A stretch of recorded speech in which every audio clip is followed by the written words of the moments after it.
Hello po, isang mapagpalang araw sa inyong lahat. Ako po si Ate Baby and ngayong araw po, ipinapaalala po sa atin ng Panginoon sa kanyang mga salita sa Psalms 37 verse 3. Sabi doon, trust in the Lord and do good. Dwell in the land and enjoy safe pasture. So, wag po tayong manghihinawa o wag po tayong mapapagod na gumawa ng mabuti sa ating kapwa o gumawa ng mabuti sa ating Panginoon. Kasi nandyan po yung pangako ng Panginoon na kapag ginagawa po natin yon, meron tayong safe pasture.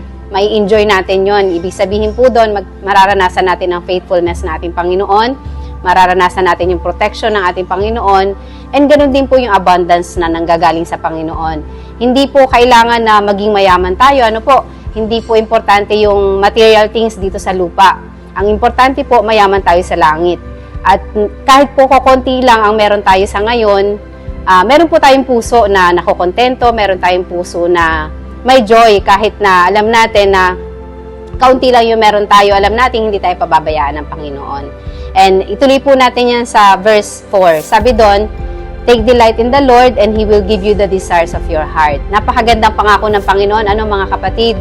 And sa araw po na ito, ipinapaalala po na ating Panginoon na kapag nagagalak po tayong gumawa ng mabuti, nagagalak tayong maglingkod sa Panginoon, nagagalak tayong magsilbi sa ibang tao, nagagalak tayong magsilbi sa ating pamilya, hindi po niya ipagdadamot yung lahat ng heart desires natin, especially yung naaayon sa kanyang kalooban.